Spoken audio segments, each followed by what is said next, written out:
welcome to Flory Models. I'm Philip Flory. Today's kit review we've actually got, this is the Meng Cougar. This is a 6x6 vehicle.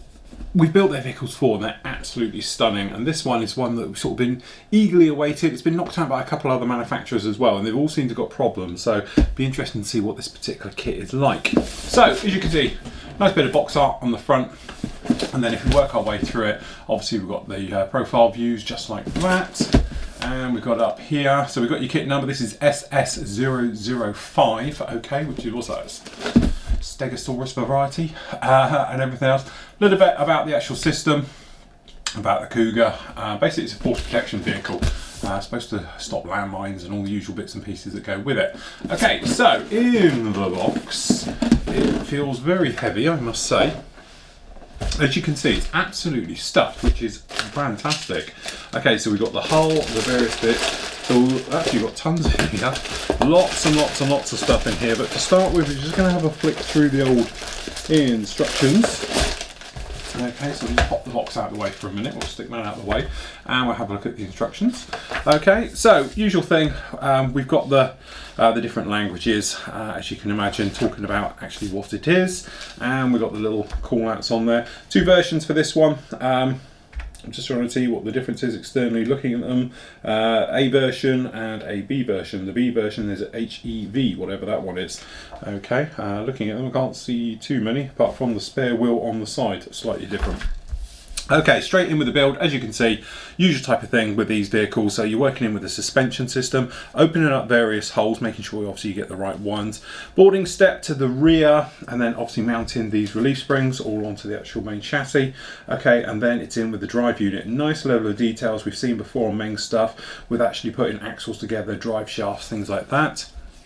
Working our way through even more and then putting them all on there. So obviously, as we were saying, this is a 6x6 drive system, so it's pretty complex underneath. Okay, and we've got these pans to protect obviously the vital workings of the vehicle and everything else like that with that specialist V-shaped hull.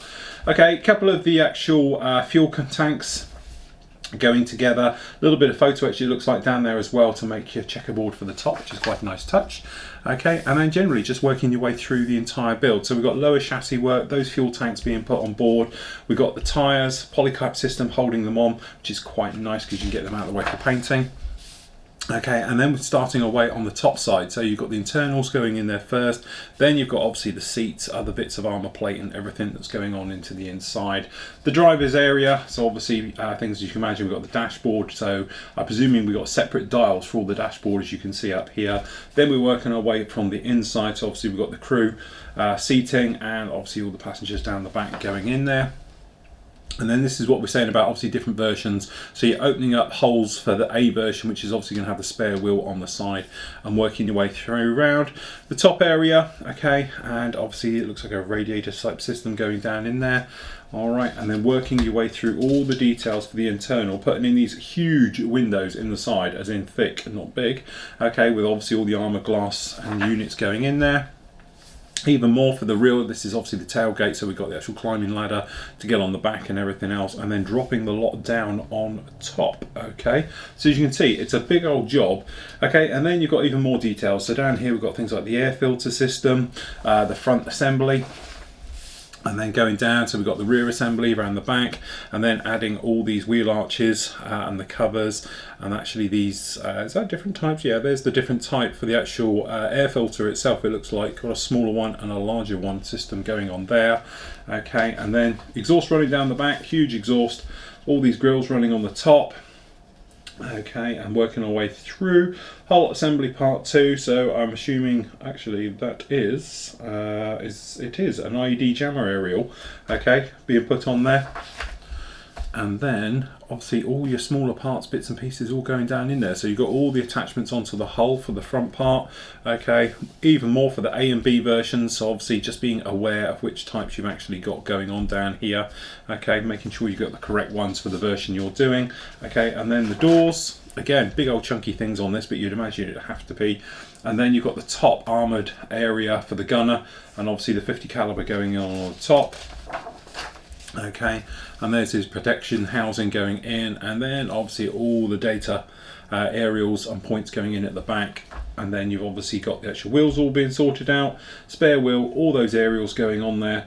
and then you should be about done at that point. So you've got your normal parts call out, everything else. There's some of that grill checkerboard stuff we were talking about. Nice to see all that in there and everything else. And there is your call out. So as I said, pretty nice, all of these, no problems at all.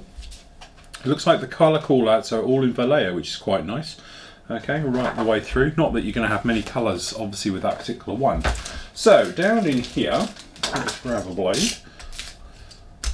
Not that particularly well. Okay, we have, let's have a look at this first. So we've got the actual, as you can see, very nice checkerboard, which, is it checkerboard or a grill? Hard to tell.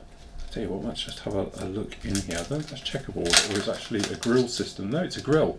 So they have done it as like a grill on this one, which I thought was checkerboard. So interesting way of doing it.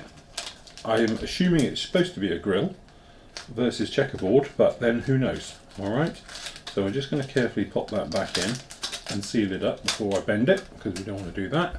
Okay, but there we go. That's some nice details, various parts on there, okay, showing you exactly what you're going to have. So those, the decals themselves, we don't really need to ply over too much. Needless to say, you know, obviously markings are markings, they're all straight, they're all in reference, and obviously you've got all your dials and everything are separate decals on this one. Okay, so you're going to have to go right the way through these to have a look on there. Okay, so as for kit parts, let's have a dive in here. So in bag one, we've got the, obviously the upper fuselage, and looks like there's a gun rattling around in here loose, which seems to be a strange way of doing it. And obviously we've got some poly caps, we don't really need to look at those. Okay, so as you can see itself, the truck head itself seems a little bit flimsy, but then that's the way it actually is. Generally the detail right the way over is absolutely fine. It's a one-piece cast unit. Okay, you're going to have to tidy up these. It's where they've cut the peg out for the ejection point down in there. The weld lines that it's got on there are actually quite nice. They do look like weld seams. So this one running down the middle, I say the only trouble with these cameras, you don't, and the lights, you don't get shadows to show you too particularly well. But you might be able to see it looks like a seam line. It should be there. It's actually a weld line, not a seam line. Okay, but generally looking around it, that's actually pretty nice. All of the details, say looking at the cab areas like that, all pretty good. No problems with that at all. Actually liking that. Pretty faultless. Very hard to find a fault in any of that. The only thing I would find fault is just having a gun 50 caliber lying around the place like this. That is a little bit nasty. You'd want that to be fixed a little bit. Okay, in bag. Ooh. We've got a mirror set here, so I'm just going to get one out. We've actually got, we just dropped the top camera down because all the screws are quite small. Okay. Just a little bit. You can see the wheel hubs, they're very nice. I must admit, they're actually fantastic detail on those wheel hubs. They are very, very good. No problem with that at all. Looking at all the parts in general, we've got no sign of flash or any mismolds or anything else like that. Ejector pins are all on the blank side, so they look quite good. But generally, just the detail on these wheel nuts, very, very good on all of these. You can see them going right the way around them. Actually, they're not too bad at all. They are all pretty good on all of those. So, not too bad. And as I say, I can't find any fault with that. That's the thing with Meng stuff. It is actually high quality stuff. Okay, again, I think it's going to be a theme here. This is another duplicate. Okay, at least you tell which bag's for which for change. Okay, so the seats. Again, nothing special. They're not moulded or textured. There's a little bit of texture onto them, but nothing particularly too much at all. These are the window boxes for those armoured windows. No ejector pins or anything else on those, as you imagine. The climb handles all look pretty nice. A little bit of flash. Tiny, tiny, tiny bit of flash on that, but nothing you'd ever jump up and down about. And generally pretty nice. I say, you do get a hell of a lot of plastic in this. Okay, so moving on to some of the other parts now.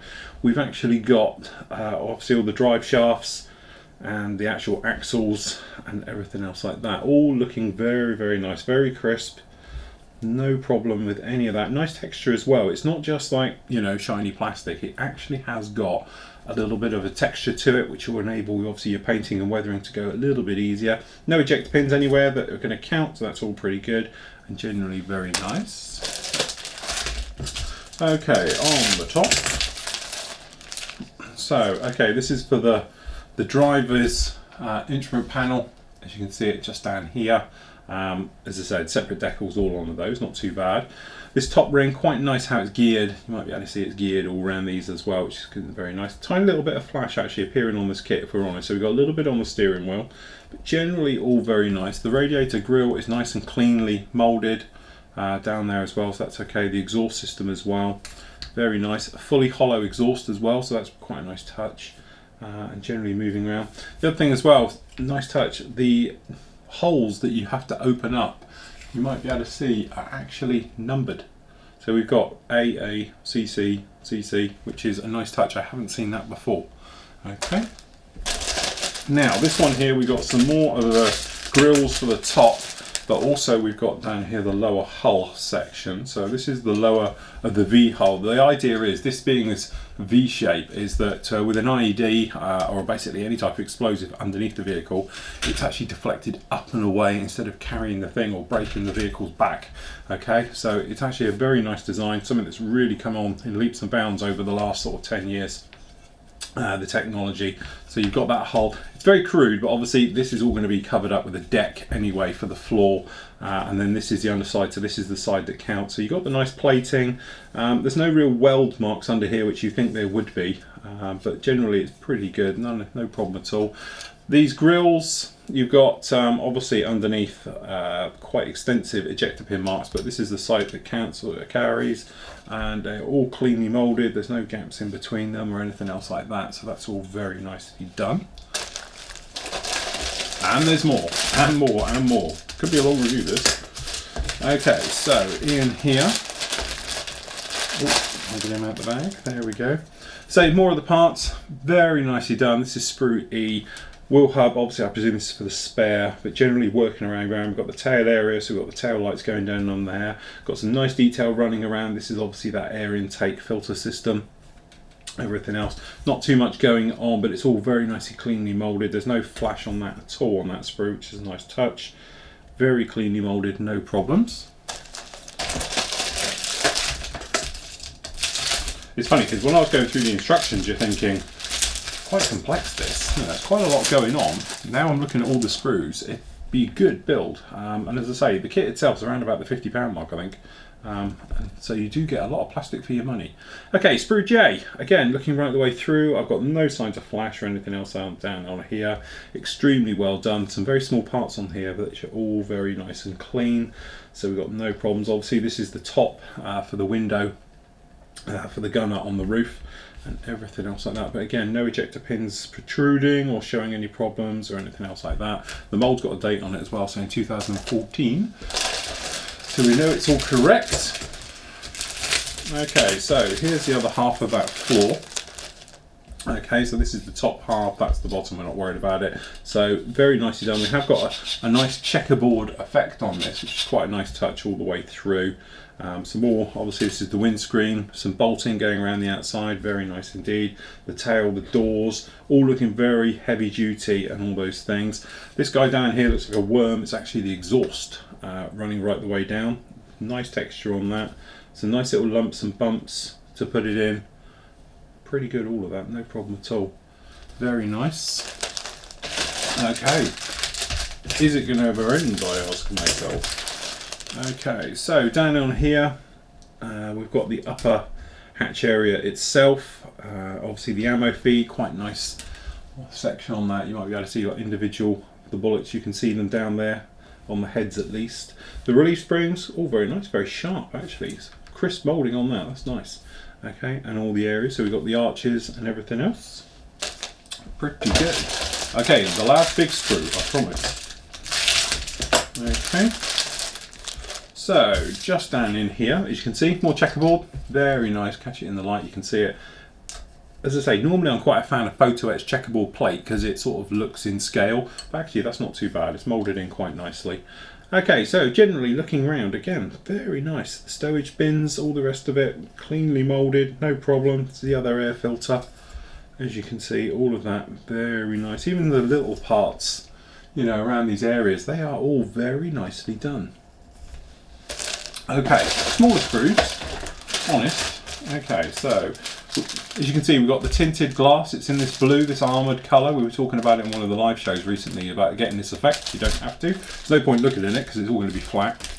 so we know it's going to be good.